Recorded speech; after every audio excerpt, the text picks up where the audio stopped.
In this week's Tech News, we talk about the first major AI-led global cyber attack, which is pretty frightening, Disney embracing AI slop, another AI band that is topping the charts, and what is making OpenAI's CEO Sam Altman so testy.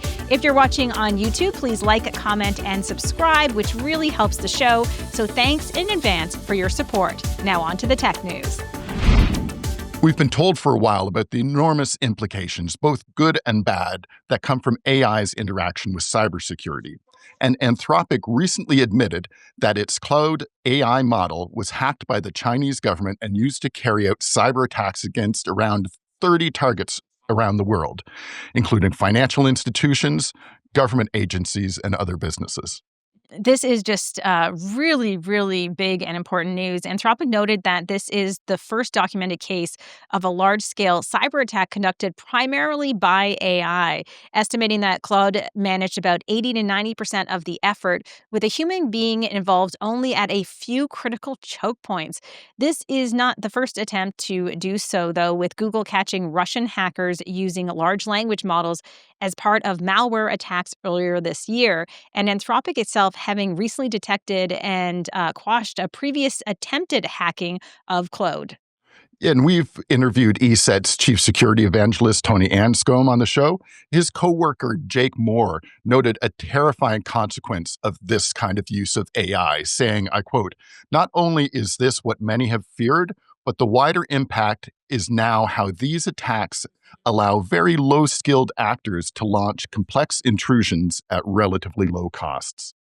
Wow. And speaking of hackers, The Guardian recently covered how two Israeli-founded and American-owned cyber weapons makers are courting the Trump administration in an effort to have their software used by the U.S. government. Now, their spyware can be used to hack phones, to listen to calls, to read texts, track locations, and much more. It's also been suggested that it could be used by U.S. immigration officials and other government security bodies. Both Apple and WhatsApp have gone on the record saying that they would warn their users if they suspected that they were being targeted. And another warning we've been covering is around the AI bubble. And none other than the investor who was the inspiration for the Big Short movie, Michael Burry, has said that investments in AI infrastructure are not being honest about the lifetime of the chips they're buying, which can account for 40 to 60% of the cost of a new data center. So while many big tech entities are calculating their costs based on a 6-year lifespan for chips, the reality could be half that amount of time. And that's just another aspect distorting the investment potential for those companies and leading to thoughts about a bubble. And this is not really helped by incidents like Sam Altman being asked on a podcast how OpenAI can justify spending of more than $1 trillion on computing infrastructure, given the company's revenues are only about $13 billion. And this is what Sam Altman responded, and I'm quoting here. "First of all, we're doing well more revenue than that. Second of all, Brad, if you want to sell your shares, I'll find you a buyer. Enough. I think there are a lot of people who would love to buy OpenAI shares," end quote. And then Sam Altman left the podcast early. Yeah. Stupid Brad, eh?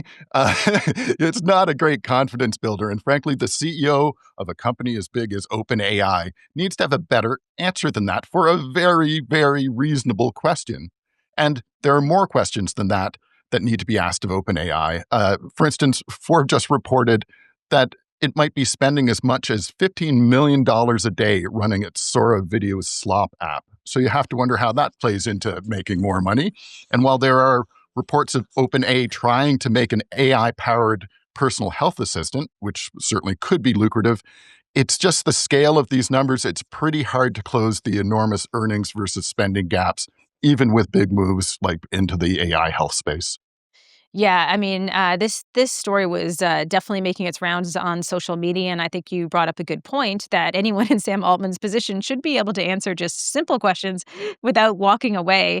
Now, those data centers use an incredible amount of energy. We've covered this a lot on this show, but there's actually been some good news on this front. As reported by Electric.co, wind and solar are now growing fast enough to meet all new electricity demands worldwide, and this is also impressive. Fossil fuel power generation won't be increasing for the first time since the pandemic.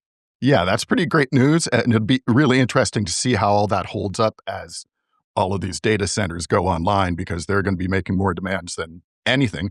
But US Energy Secretary Chris Wright has also gone on the record saying that his department's loan programs office is really going to focus on nuclear power plants. And, people have their problems with nuclear power plants, but they're probably the only way we're going to generate enough clean energy for the power hungry AI we have moving forward into the future. Jeff, I'm looking forward to a future the other Mac on nuclear. I feel like it's only a matter of time with you. Will do. Now, we recently had Cory Doctorow on talking about the enshittification of the internet, and we just talked about OpenAI's Sora video slop generator. But I have to say, I was also surprised to hear Disney's CEO, Bob Iger, recently discussing AI partners, saying, and I'm quoting here, what AI is going to give us the ability to do is to provide users of Disney Plus with a much more engaged experience, including the ability for them to create user generated content and to consume user generated content, mostly short form from others, end quote. This is a little bit surprising, Jeff, to hear this from a company who has been so hard nosed about AI companies using its IP. Yeah, and it sounds like a terrible addition to me. The thing about Disney is they used to be very dedicated to their animators and like their type of animation was the best because they had the most skilled people doing it. My first job out of grad school was with Mainframe Entertainment, and I've got such respect for people who do this. So seeing them now, obviously they'd rather use their own IP and are rightfully can use their own IP, but to use it with AI seems like a step backward. And so I'm going to be looking forward to giving up my Disney Plus subscription when it comes up for renewal next month, especially since we just finished watching the newest season of Only Murders in the Building with my beloved Steve Martin, and actually finishing off Firefly, which is a great Joss Whedon sci-fi series that I somehow missed in the 2000s. I don't think I've watched anything on Disney Plus since, The Mandalorian. I feel like Oh, wow, it's been that a was while yeah, then. that has definitely been a while, so I might have to reevaluate that subscription as well. Now, sticking with entertainment, it looks like we've got a follow-up to the Velvet Sundown AI music slop coverage with the AI artist, if you can call it that, Breaking Rust, making it to the top of Spotify's viral 50 songs in the States. Now, I am not the biggest country music fan, do not come at me for this, but this it just doesn't seem like very good music to me with lyrics like, and I'm quoting, "I've been broken, been bruised, being used, had folks talking like they know my shoes." What do you think about this, Jeff? I think that's you gotta read some more of the lyrics too. They're all, like, so bad. AI is like high school poetry gone wild. Everything, like, rhymes, but it doesn't really hold together very well, and, YouTube's Rick Beato, so if you're into music and don't follow him, you definitely should, at Rick Beato on YouTube. He pointed out, just like with the Velvet Sundown that we covered, this song really reached the top because it's a novelty, not because of the quality of the song.